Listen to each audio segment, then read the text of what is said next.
Stellantis saying it is moving production of its Jeep Compass from Ontario to the United States, and the automaker had previously paused production at that facility in Brampton in response to U.S. President Donald Trump's tariffs. Well, the Federal Industry Minister, Melanie Joly, says Stellantis is being served a notice of default after the automaker shifted some of its production from Ontario to the U.S. Well, let me be clear on Stellantis. I'm extremely disappointed about this decision, and not only am I disappointed, it's completely unacceptable.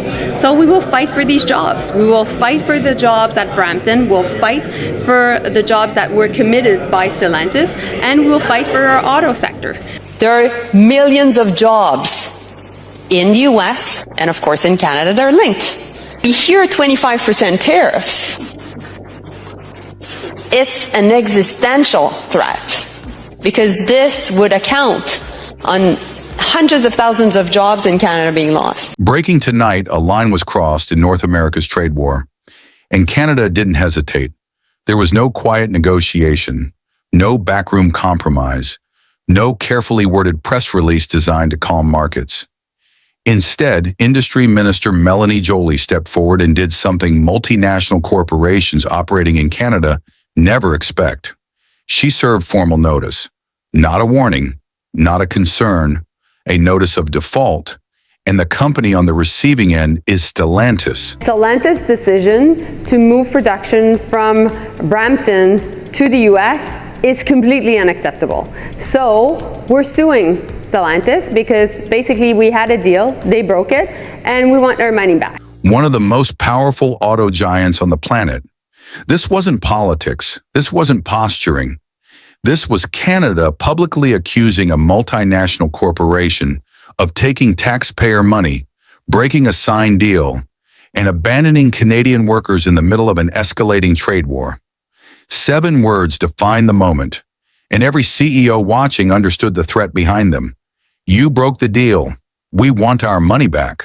The company has commitments under different types of agreements with the government, including the fact that we provided support for the retooling of the very Brampton facility that right now is sitting idle. That sentence didn't just land in Ottawa. It echoed across boardrooms in Detroit, Tokyo, Frankfurt, and Beijing.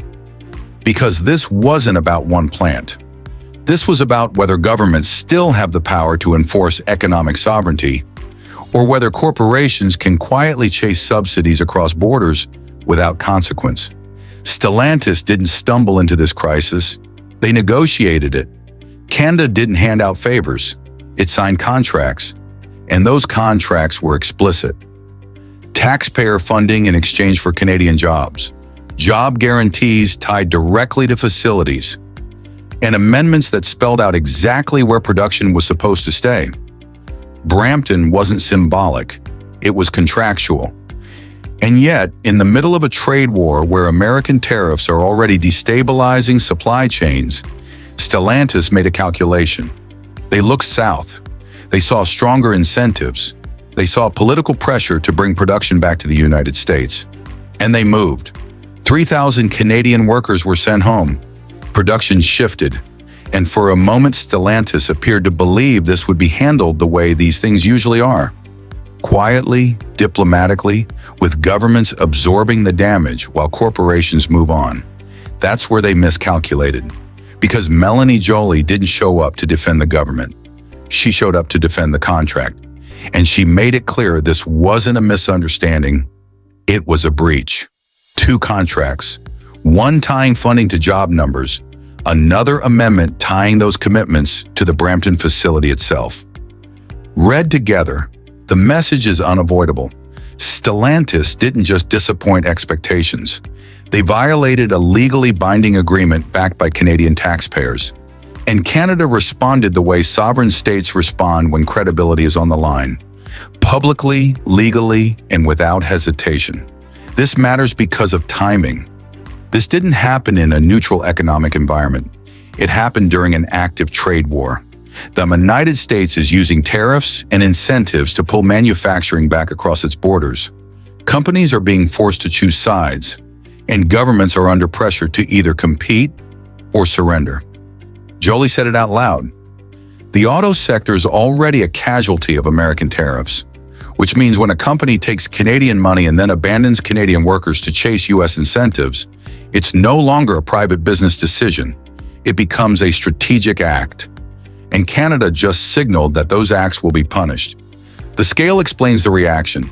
This isn't about 3,000 layoffs. This is about 500,000 livelihoods, 125,000 direct auto jobs, hundreds of thousands more in parts, logistics, transport, local economies. Entire communities are built around these plants. One decision at the corporate level can hollow out a region for a generation. Canada knows this because it fought aggressively to build an EV manufacturing ecosystem from the ground up.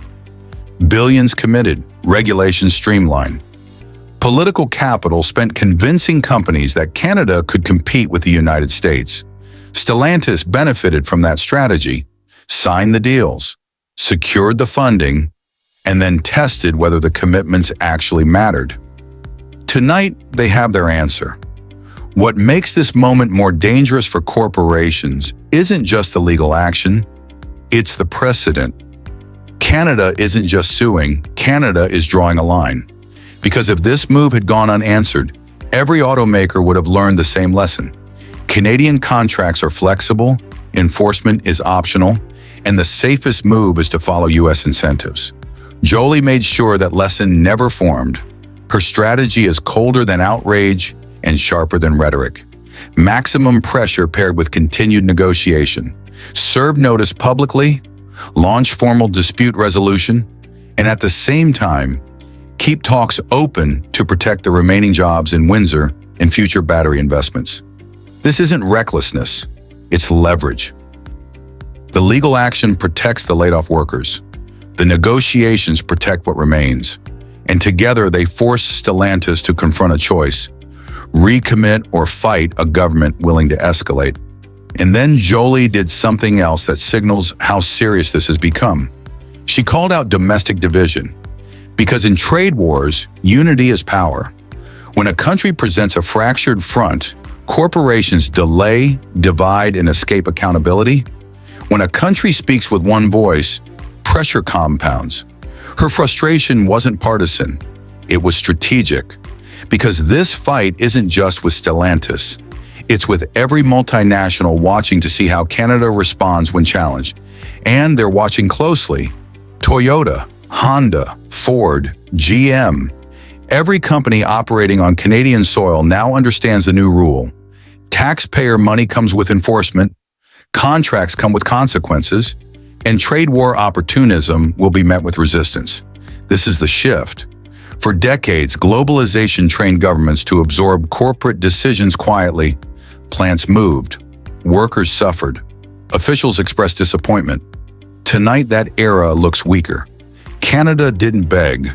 Canada didn't apologize. Canada didn't hide. It acted. And in doing so, it changed the calculus. Because the most dangerous thing for a multinational corporation isn't a fine. It's unpredictability. And Canada just made something clear. Breaking deals during a trade war is no longer predictable. It's punishable. Stellantis still has options. So does Canada. But whatever happens next, one fact is already locked in. This wasn't a press conference, this was a warning shot. And the message wasn't just for one company. It was for the entire corporate world operating between two nations drifting deeper into economic conflict. When governments stop tolerating betrayal, power shifts. Tonight, Canada proved it's willing to enforce sovereignty, even against giants. And once that line is crossed, there's no going back to silence.